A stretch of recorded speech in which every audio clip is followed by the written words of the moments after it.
내 영혼의 햇빛 비치니 샬롬. 사랑하는 성도 여러분, 주님 은혜 안에서 지난밤도 평안한 쉼을 잘 쉬셨는지요? 오늘은 2025년 12월 4일 목요일 아침입니다. 가정은 구성원인 가족들의 각자의 역할이 있습니다. 이 역할을 잘 감당하는 가정이 화목하고 건강합니다. 교회와 사회도 마찬가지입니다.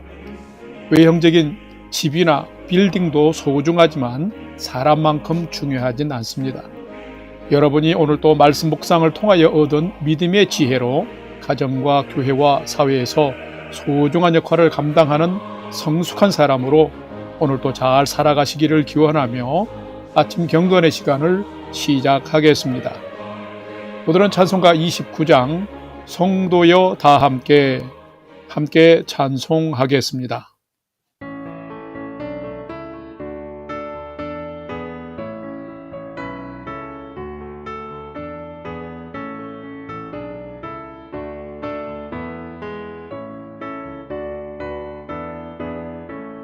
성도여 다 함께 할렐루야 아멘.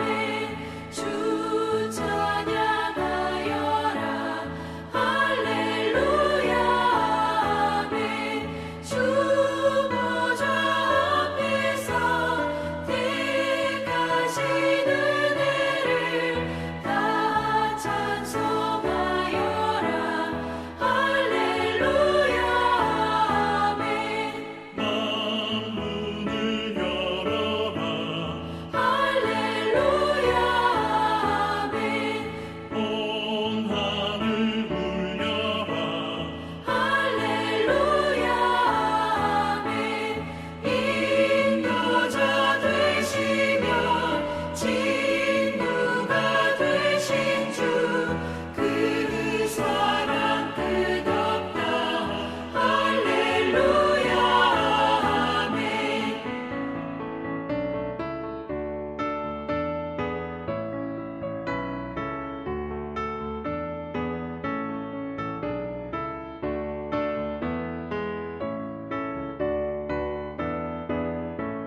주 찬양하여라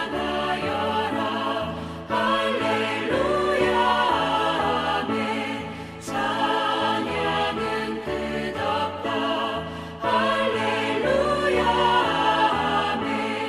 거룩한 집에서 주 은총 기리며 늘 찬송 부르자 할렐루야 아멘.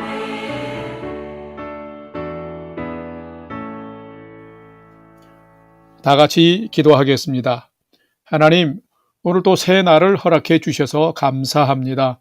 오늘도 생명과 진리의 말씀 앞에 서오니 말씀을 묵상할 때에 풍성한 삶을 사는 비밀을 깨달아 알게 해 주시고 주신 말씀에는 순종함으로 오늘도 가장 복된 은혜의 인생을 살게 해 주시옵소서. 예수님의 이름으로 기도드립니다. 아멘. 이제 오늘의 말씀 묵상 본문을 봉독하겠습니다. 오늘 묵상 본문은 느헤미야 12장 27절에서 47절의 말씀인데 27절부터 함께 봉독하겠습니다.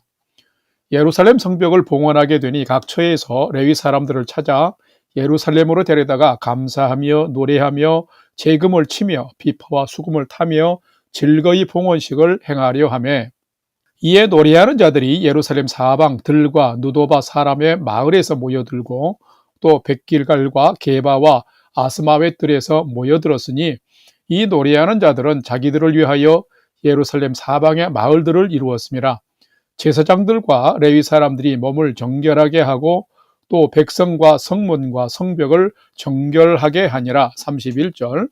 이에 내가 유다의 방백들을 성벽 위에 오르게 하고 또 감사 찬송하는 자의 큰 무리들을 둘로 나누어 성벽 위로 대오를 지어가게 하였는데 한 무리는 오른쪽으로 분문을 향하여 가게 하니 그들의 뒤를 따르는 자는 호세야와 유다 지도자의 절반이요.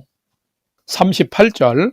감사 찬송하는 다른 무리는 왼쪽으로 행진하는데 내가 백성의 절반과 더불어 그 뒤를 따라 성벽 위로 가서 화덕 망대 윗길로 성벽 넓은 곳에 이르고 에브라임 문 위로 옛문과 어문과 하나될 망대와 함메야 망대를 지나 양문에 이르러 감옥문에 멈춤에 이에 감사 찬송하는 두 무리가 하나님의 전에 섰고 또 나와 민장의 절반도 함께 하였고 43절 이 날에 무리가 큰 제사를 드리고 심히 즐거워하였으니 이는 하나님이 크게 즐거워하게 하셨습니다. 부녀와 어린아이도 즐거워하였으므로 예루살렘이 즐거워하는 소리가 멀리 들렸느니라. 44절 그날에 사람을 세워 곳간을 맡기고 제사장들과 레위 사람들에게 돌릴 것 곧 율법에 정한 대로 그 의제물과 처음 익은 것과 11조를 모두 성읍 밭에서 거두어 이 곳간에 쌓게 하였으니 이는 유다 사람이 섬기는 제사장들과 레위 사람들로 말미암아 즐거워하기 때문이라. 그들은 하나님을 섬기는 일과 결리의 일을 힘썼으며 노래하는 자들과 문지기들도 그러하여 모두 다윗과 그의 아들 솔로몬의 명령을 따라 행하였으니 옛적 다윗과 아삽의 때에는 노래하는 자의 지도자가 있어서 하나님께 찬송하는 노래와 감사하는 노래를 하였음이며 수룹바벨 때와 느헤미야 때에는 온 이스라엘이 노래하는 자들과 문지기들에게 날마다 쓸 몫을 주되 그들이 성별한 것을 레위 사람들에게 주고 레위 사람들은 그것을 또 성별하여 아론 자손에게 주었느니라. 아멘. 이제 오늘의 말씀 묵상을 함께 나누겠습니다. 첫 번째로 오늘 묵상 본문의 핵심 내용을 살펴보겠습니다. 오늘은 느헤미야 12장 27절에서 47절의 말씀을 묵상합니다. 예레미야서는 1차 포로 귀환 후에 우여곡절 끝에 성전 재건이 완료된 후에 그로부터 70년 동안이나 더 방치된 예루살렘 성벽을 3차 포로 귀환 인솔자인 느헤미야를 중심으로 성벽을 재건하는 모습과 에스라를 중심으로 성민 이스라엘 공동체의 정체성을 말씀으로 회복해가는 모습을 기록한 성경입니다. 포로에서 귀환 후 불에 탄 성전과 무너진 예루살렘 성벽을 심각한 방해와 음모 가운데서도 재건을 했습니다. 하지만 성전과 성벽 재건으로만 이스라엘이 다 회복된 것이 아닙니다. 하나님 백성으로서의 정체성 회복이 더 중요했습니다. 그래서 성벽을 완공한 후 바로 느헤미야와 에스라를 중심으로 하나님과 이스라엘 백성들과의 언약을 갱신하였습니다. 그것은 말씀을 낭독하고 말씀을 따라 살기를 결단하며 재서약한 것입니다. 그러면서 성전에서 제사를 지내며 성벽을 복원할 사람들을 선정해서 세웠습니다. 그 중심되는 사람들이 바로 제사장들과 레위 사람들이었습니다. 이 사람 선정하는 것을 마친 후에 오늘 묵상 본문 27절에서 30절에는 실제적으로 성전 봉헌식을 준비하는 모습이 기록이 되어 있고 31절에서 43절까지에는 두 편으로 나누어서 자기 역할을 따라서 하나님을 찬양하며 큰 즐거움이 있는 성벽 봉헌식을 거행하는 모습이 기록이 되어 있고 44절에서 47절에는 이스라엘의 중심이 되는 성전을 섬기는 사람들이 기록이 되어 있습니다. 오늘은 이 말씀을 묵상하면서 진정한 성전 봉헌식을 위해서도 자기의 역할이 필요했던 것처럼 가정과 교회와 사회를 아름답게 세워나가기 위해서 나는 내가 맡은 역할을 성숙하게 잘 감당하며 사는 자인지를 살피고 묵상하는 시간이 되시기를 바랍니다. 두 번째로 오늘 묵상 본문에 나타난 하나님은 어떤 분이신지 살펴보겠습니다. 오늘 본문에 나타난 하나님은 하나님과의 관계를 회복하고 진정한 예배를 드릴 때에 참 즐거움을 회복하시는 분이 하나님이시다라는 것입니다. 오늘 보면 느헤미야 12장 43절 말씀을 봉독합니다. 이 날에 무리가 큰 제사를 드리고 심히 즐거워하였으니 이는 하나님이 크게 즐거워하게 하셨습니다. 부녀와 어린아이도 즐거워하였으므로 예루살렘이 즐거워하는 소리가 멀리 들렸느니라. 아멘. 사람이 살아가는 삶의 여정에 가장 소중한 것이 있다면 바로 그것은 삶의 기쁨과 즐거움입니다. 삶의 기쁨과 즐거움이 없다면, 또한 늘 학대와 차별을 받으며 산다면 어떨까요? 아마 죽을 맛일 것입니다. 70년간 바벨론에서 포로 생활을 하다가 예루살렘으로 돌아온 자들의 삶이 바로 그런 삶이었을 것입니다. 참담한 포로 생활을 해보니 뒤늦게 깨달은 것이 있었습니다. 하나님을 거역하고 죄악을 지었기 때문에, 시온의 백성으로 제대로 살지 못했기 때문에 임한 하나님의 징계와 심판임을 깨닫게 된 것입니다. 그래서 그들은 시편 137편 1절에 기록된 것처럼 우리가 바벨론의 여러 강변에 거기 앉아서 시온을 기억하며 울었도다라고 고백하고 있는 것입니다. 1차 포로 귀환 자들이 불탄 성전을 재건하고 봉헌식을 했는데, 그 후에 또 70년이 지난 후에야 140년 동안 방치되어 온 무너진 예루살렘 성벽을 재건하고 성전 제사를 인도할 제사장과 레위 사람들을 세운 후에야, 오늘에야 비로소 성벽 봉헌식을 거행한 것입니다. 이제야 하나님의 성읍 예루살렘이 외적뿐만 아니라 내적으로도 회복이 된 것입니다. 이것을 위해서 준비를 많이 했습니다. 경건한 사람들과 감독을 세우고 봉헌식을 성벽 위로 오른쪽과 왼쪽으로 행진하는 두 무리로 나누어서 악기도 동원하고 크게 감사 찬송하면서 하나님께 성벽 봉헌식을 올린 것입니다.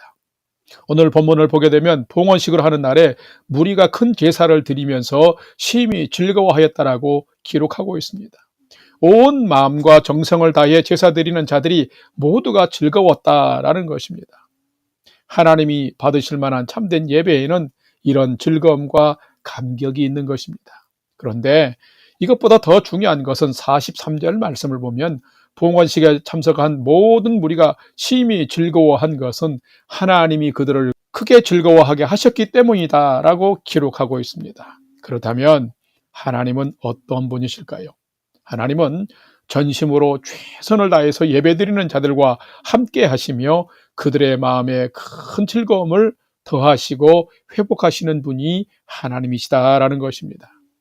여러분도 참 기쁨과 즐거움을 얻고 누리길 원하십니까? 그렇다면 하나님이 기뻐하실 만한 예배를 최선을 다해서 드려보십시오. 그러면 분명 여러분에게도 하나님이 큰 즐거움을 허락하실 것입니다. 오늘은 여러분이 참된 예배자가 되어서 하나님이 주시는 즐거움이 있는 삶을 살아가는 여러분 모두가 되시기를 주님의 이름으로 간절히 축원합니다.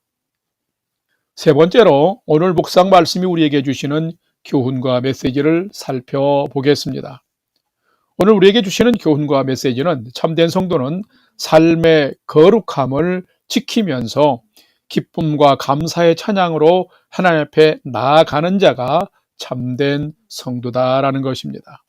오늘 본문 느헤미야 12장 27절과 30절 31절을 봉독합니다. 27절, 예루살렘 성벽을 봉헌하게 되니 각 처에서 레위 사람들을 찾아 예루살렘으로 데려다가 감사하며 노래하며 재금을 치며 비파와 수금을 타며 즐거이 봉헌식을 행하려 하며, 30절, 제사장들과 레위 사람들이 몸을 정결하게 하고 또 백성과 성문과 성벽을 정결하게 하니라. 31절, 이에 내가 유다의 백성들을 성벽 위에 오르게 하고 또 감사 찬송하는 자의 큰 무리들을 둘로 나누어 성벽 위로 대오를 지어 가게 하였는데 한 무리는 오른쪽으로 분문을 향하여 가게 하니. 아멘. 오늘 말씀을 묵상하다 보면 마음이 머무는 말씀이 바로 43절 말씀입니다. 무리가 큰 제사를 드리고 심히 즐거워하였는데 이것은 하나님이 그들을 크게 즐거워하게 하셨기 때문이다 라는 말씀입니다. 자, 이 말씀은 어떻게 사는 자가 참된 성도인지를 분명하게 가르쳐 줍니다. 하나님이 영광 받으시는 참된 예배를 드리는 성도가 참된 성도인 것입니다. 무너진 성벽을 재건하고 봉헌식을 할 때 그 준비가 남달랐습니다. 27절을 보게 되면 감사하며 찬양하며 악기를 연주하고 노래하며 즐거이 봉헌식을 할 정결한 사람을 선정했습니다. 30절에 보면 제사장들과 레위 사람들은 자기 몸을 정결하게 준비했으며 백성과 성문과 성벽까지도 정결하게 했습니다. 대단한 준비입니다. 이처럼 참된 성도는 자기 자신과 삶의 자리를 정결하게 지키는 자입니다. 뿐만 아니라 그리스도의 몸된 교회를 세우는 성도인 우리도 정결한 몸과 마음을 잘 지켜야 합니다. 공동체 모두가 함께 의롭고 정결하도록 힘써야 하는 것입니다. 또한 참된 성도는 하나님을 찬양하는 삶을 힘써 살아야 합니다. 오늘 본문에 기록된 성전 봉헌식의 가장 큰 특징은 바로 찬양입니다. 찬양이 무엇일까요? 찬양은 하나님이 베푸신 그 사랑과 은혜 그리고 그 역사에 대하여서 드리는 기쁨과 감사의 고백이 바로 찬양입니다. 오늘 본문 27절에서 29절을 보게 되면 백성들은 성전 봉헌식을 위해서 찬양을 준비했습니다. 그리고 31절에서 39절을 보면은 성벽 위에서 두 대우로 나누어졌는데 그들이 감사 찬송하면서 행진했습니다. 그리고 나서 42절, 43절을 보게 되면 그들 무리가 모두가 크게 찬송하고 즐거워했다라고 기록하고 있습니다. 그 대형을 봐보십시오. 두 무리로 나눠서 양쪽 방향으로 성벽을 돌면서 찬양하고 다시 만나서 다 함께 성전에서 찬양으로 여기까지도 오신 하나님께 찬양하며 영광 돌리는 모습입니다. 이처럼 찬양은 매우 중요한 예배입니다. 형식적인 의무가 아니라 하나님의 사랑과 은혜 앞에서 표현되는 감격적인 고백입니다. 성도 여러분, 여러분의 찬양은 어떠하십니까? 나의 삶 가운데 역사하시고 인도하시고 베푸신 하나님의 은혜에 대한 기쁨과 감격의 표현이 담긴 찬양을 드릴 때에 이것이 참된 예배가 되는 것입니다. 이런 찬양의 예배를 드릴 때에 하나님은 그런 예배자의 예배를 받으실 뿐만 아니라 그들이 크게 즐거워할 수 있는 기쁨을 선물로 주신다라는 것입니다. 그러므로 내가 먼저 감사함으로 찬양하며 하나님께 예배드리는 자가 되어야 합니다. 그럴 때에 여러분의 삶이 즐거움이 넘치는 삶이 될 것입니다. 바로 여러분이 참된 예배자가 되어서 하나님이 즐거움이 넘치게 하시는 복된 삶을 살아가시기를 주님의 이름으로 간절히 축원합니다. 다 같이 기도하겠습니다. 하나님, 저희도 몸과 마음과 삶이 정결한 예배자로 살게 해 주옵소서. 살아가면서 하나님께서 베푸신 은혜에 대해 진정한 감사와 찬송을 드리며 사는 성도가 되게 해 주시옵소서. 그래서 예루살렘 백성들처럼 하나님이 주시는 큰 즐거움과 기쁨을 누리며 살게 하여 주시옵소서. 이제는 우리 구주 예수 그리스도의 은혜와 하나님 아버지의 지극하신 사랑하심과 성령님의 감화, 감동, 교통, 위로 충만케 역사하심이 하나님 은혜에 늘 감사 찬송할 뿐만 아니라 우리 밴쿠버 영락교회가 진심으로 찬양과 경배를 하나님께 드리는 교회로 세워지도록 나부터 최선을 다하길 결단하는 아침 경건의 시간에 참여한 모든 성도들 머리 위에 이제로부터 영원토록 함께 하옵시기를 간절히 축원하옵나이다. 아멘. 이제 오늘 또 찬양이 연주되는 동안 오늘 주신 말씀과 기도 제목을 가지고 믿음으로 함께 기도하겠습니다. 첫 번째로는 오늘 주신 말씀을 따라서 하나님, 저도 몸과 마음이 정결한 예배자로 하나님 은혜에 늘 감사 찬송하며 그래서 기쁨과 즐거움이 충만한 삶을 살도록 인도하여 주옵소서 하고 기도합시다. 두 번째로는 매우 추워진 날씨에 우리 성도님들의 건강을 지켜주시고 가정을 안전케 하여 주실 뿐만 아니라 우리 영락교회가 예배의 은혜가 충만한 교회가 되도록 참된 예배자들이 세워지게 하여 주옵소서 기도합시다. 마지막 세 번째는 사랑하는 부모, 형제, 자녀들이 오늘도 하나님을 경외하는 최선의 믿음의 삶을 잘 살도록 인도하여 주옵소서 하고 오늘의 삶의 모든 소망도 하나님께 두고 5분 이상 믿음으로 함께 기도하겠습니다. 다 같이 기도하겠습니다.